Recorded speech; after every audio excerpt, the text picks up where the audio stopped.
Dr. Joy. Happy post-Valentine's Day. That's very sweet, Ellen. Thank you. Right back at you. So, what's on the agenda for today? Well, I had this zany idea to do a Q&A with you about love, breakups, heartbreak, dating advice, situationships, letting go, and limerence. Basically, all of my pending issues. Oh my, I'm happy to participate, but on one condition, you two must answer the questions. Okay, they may not be politically correct though.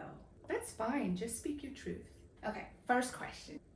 How do we differentiate between genuine love and attachment fueled by fear of being alone?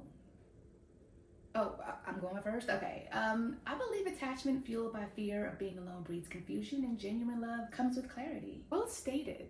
Genuine love is characterized by selflessness, respect, and the desire for the other person's happiness, while attachment driven by fear of solitude tends to be more possessive and driven by insecurity. Differentiating between the two requires introspection and honest communication with oneself. What does that look like in practice? It involves examining motives, acknowledging vulnerabilities, and cultivating self-awareness to discern whether our feelings stem from a place of genuine connection or a fear of loneliness. Okay, second question. Is there a healthy way to navigate the gray areas of a situationship, or are they inherently destined for heartbreak?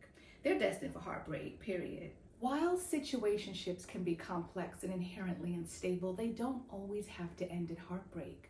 Open and honest communication is crucial in navigating the uncertainties of a situationship. The operative words being open and honest, right? Precisely. Setting clear boundaries, managing expectations, and regularly reassessing the relationship dynamics can help maintain clarity and minimize misunderstandings. However, if one party desires more commitment than the other, it's vital to recognize when it's time to either redefine the relationship or move on to avoid prolonged emotional turmoil. And someone always desires more commitment than the other one. Moving on. Can limerence ever evolve into a sustainable, fulfilling love, or is it doomed to fizzle out? See, my experience with limerence hasn't been that great, so I'll take doomed to fizzle out for 200, please. Limerence, characterized by intense infatuation and obsessive thoughts about another person, can indeed evolve into a more mature and sustainable form of love under the right circumstances. How? Well, it requires introspection, clear communication, and a mutual commitment to growth from both parties involved. Sustainable love involves a deeper understanding of each other's flaws, acceptance of imperfections, and a willingness to weather the ups and downs of a long-term relationship. Without these foundations, limerence may indeed fizzle out over time. Okay. Question number 4. What advice would you give to someone struggling to let go of a past relationship and move forward? Fuck that old ass relationship. Get off the struggle bus. Do we need to schedule a love and healing session, Ellen? I'm good. That's debatable. Letting go of a past relationship can be incredibly challenging, but it's essential for personal growth and emotional well-being. Start by acknowledging and accepting your emotions without judgment. Allow yourself to grieve the loss, but also recognize that holding on to the past prevents you from embracing new experiences and opportunities for happiness. I support that, Dr. Joy. What role does self-love play in forming and maintaining healthy relationships? A pivotal one. It's germane to a healthy relationship, I believe. That's right. Self-love is foundational to forming and maintaining healthy relationships because it establishes the framework for how we engage with others. When we prioritize self-love, we cultivate a strong sense of self-worth, boundaries, and emotional resilience. This, in turn, enables us to enter relationships from a place of wholeness rather than seeking validation or fulfillment from external sources.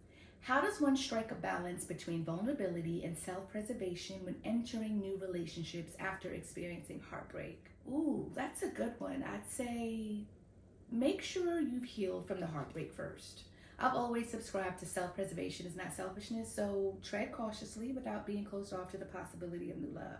Striking a balance between vulnerability and self-preservation requires a delicate dance of openness and discernment. While it's essential to be open to new connections and allow oneself to be vulnerable in fostering intimacy, it's equally crucial to listen to your instincts and set boundaries to protect your emotional well-being. What does that look like? You have to be honest with yourself about your past experiences, acknowledging any lingering fears or insecurities and communicating them with your partner in a healthy and constructive manner. Nice. Last but not least, are breakups necessarily failures, or can they be viewed as necessary steps towards personal growth and self-discovery? Necessary steps for sure. While my most significant relationship crashed and burned, I learned a lot. about myself, how I showed up, how I was experienced, and how I impacted my partner, the good, bad, and the ugly, and I wouldn't change any of it. Good for you. Breakups are not inherently failures, but rather opportunities for growth and self-discovery. While they can be painful and challenging, they also provide valuable lessons about ourselves, our needs, and our boundaries. Through introspection and reflection, we can glean insights from past relationships that help us evolve and make healthier choices in the future. Thank you for participating, Dr. Joy. That was fun, right? Absolutely, a breath of fresh air. But hey, speaking of freshness, let's pencil in that love and healing session. Yup, I'll have my people call your people to set it up.